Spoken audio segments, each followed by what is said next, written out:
Hello everyone, and welcome back to my channel. I've been working on my consistency, so I'm back with yet another video. And as you can see from the title, I will be brutally ranking some of the 5th gen debuts from 2024. I would like to disclaim that none of my opinions mean that I dislike or hate any of the groups in this video, and it's just meant to be an analysis, and it's strictly based on music and appeal. In 8th place, we unfortunately have Izna. Now I know that this is probably shocking considering that they had some of the most popularity pre-debut in comparison to the other people on this list, and I loved Island too as much as the next person. However, the music is just not hitting for me, or anybody at all for that matter.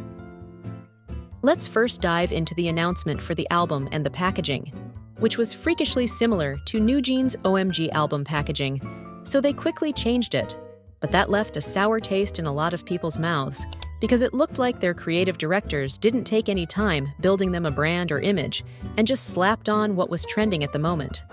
It was also very sad to see them get the unoriginal, overused 2010s YouTube intro music style that all YG and Black Label groups used, which kinda deterred many people, including me, away from the music itself. The members also got no chance at all to show off their individual talents. Junghyun and June are decent vocalists. However, nobody would know that because their music doesn't show it off at all.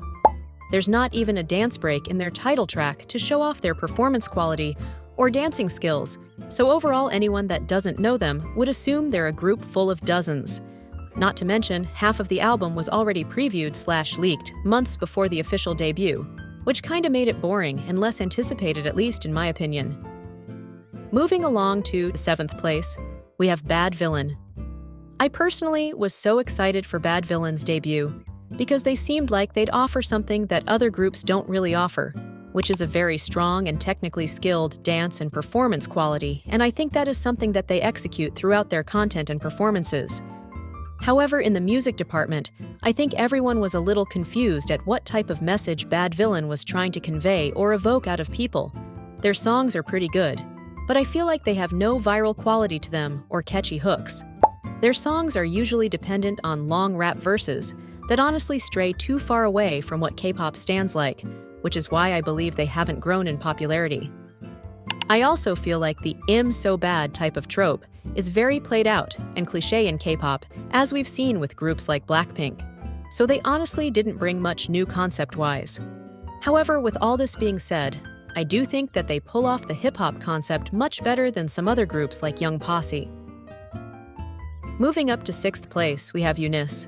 This group has a very odd age difference, and they're visually all over the place.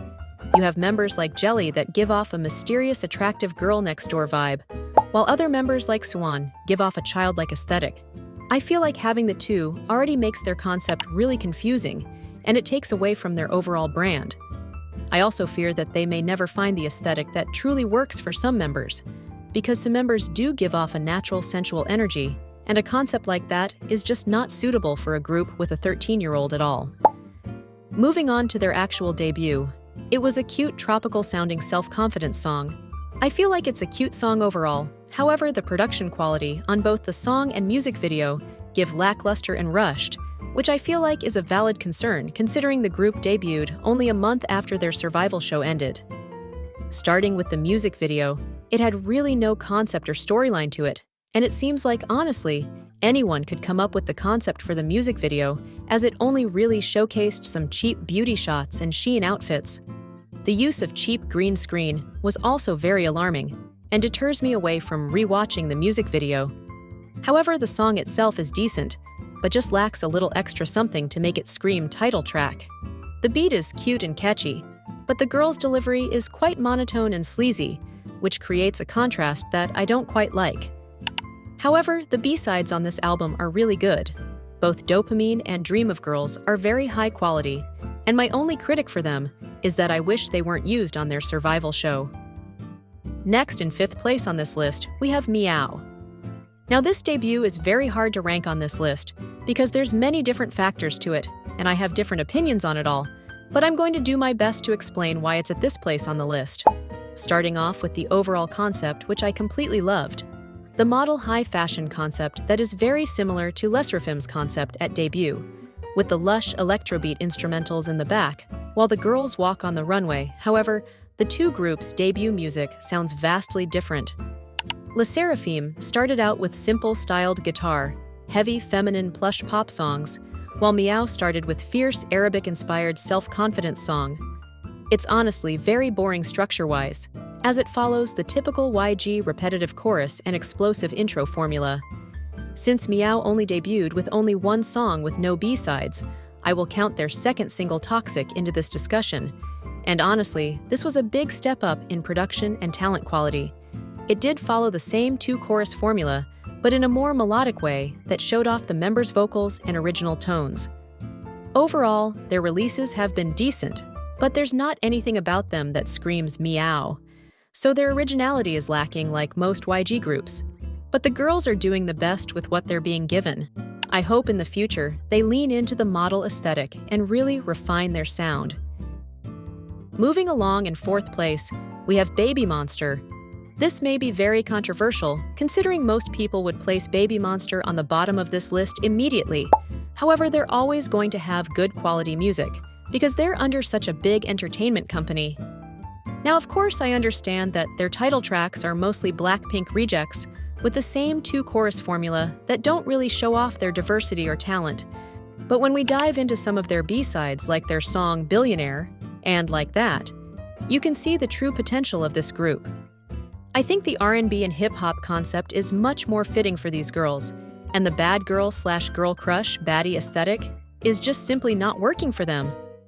There are moments like with their song Forever, where they pull off another genre, but for the most part, their best songs are ones where they get the chance to add lots of contrasted vocal stacks and cohesive, coherent raps. Going based on their debut album alone, though, I don't really see the appeal for them as a whole. Their title tracks sound exactly like their sister group's demos, yet their image as a group gives off more of a baddie vibe, so it all just feels like YG isn't sure what concept will fit Babymonster, and they have no originality as of right now. Their music video for Sheesh was nothing special, and honestly resembled Blackpink videos scarily to a T. The song itself is cute until you get to the cringy and repetitive chorus, which makes you question if you should finish the song or not. Overall, I think there's massive potential, especially since the girls are so talented. Finally, we're entering the top 3 of all the debuts from 2024. In third place, we have Rescene. This might be your first time even hearing of this group because they're not from a Big 4 company, and they're not very known at all, but the music quality and branding is definitely there. They came out the gate swinging with their pre-release titled Yo-Yo, which is honestly still one of their best songs. The production is perfectly executed and poised. You'd honestly think they're a group from SM based on their music alone. The music video is honestly nothing special, but that's what makes it intriguing and makes you want to follow up on all their music. The dreamy aesthetic matched with 5 girls with such similar visuals that virtually anyone would like. The title track for their debut, titled is a lot more experimental with the melodies and keys. I wouldn't say it's better than the pre-release Yo-Yo, but it's still a well-executed song with a nice rhythm to it. The song does have some English grammar issues, but it's not surprising considering none of the members are even fluent in English. The performance quality of the girls throughout this era was also amazing.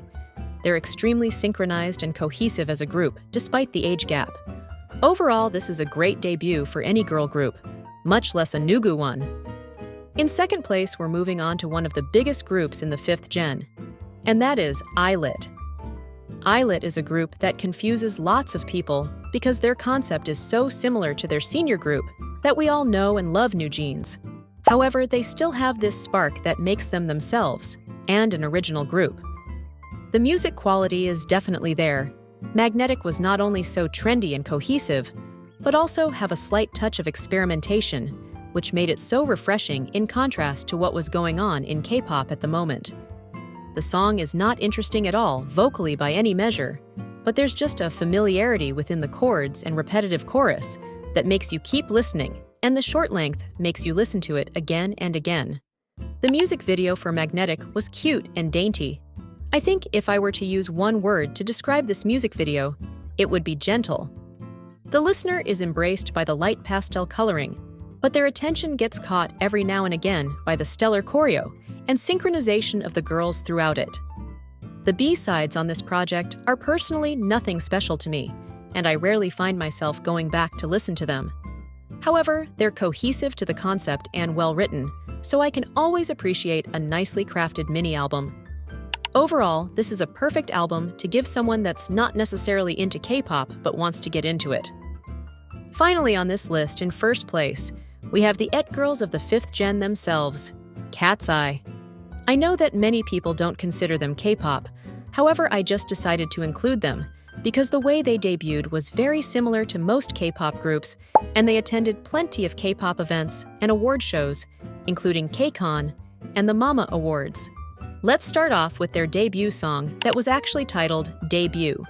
It received crazy mixed reviews, with many people not really enjoying it and expecting more from them. Fast forward to today, where everyone adores the bold nature of naming your debut to music debut. It's also the song of theirs that get the most views when they perform it live, because their performances of it during their debut era were amazing, and it left not only K-stans shocked, but also local music fans that had no clue who Katseye was.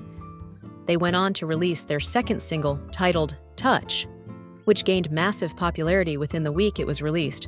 The girls created a bridge between K-pop and the Western market that hasn't yet been done with a global girl group. We've seen other groups like Vicha attempt to do something similar. However, they clearly didn't do their research beforehand, and it left the group in a weird spot where people ended up forgetting that they even existed. Katseye went on to officially release the entire mini-album in August, with a perfect marketing campaign behind them that kept them at the forefront of K-pop. Everybody was doing the touch dance, whether they liked the song or not.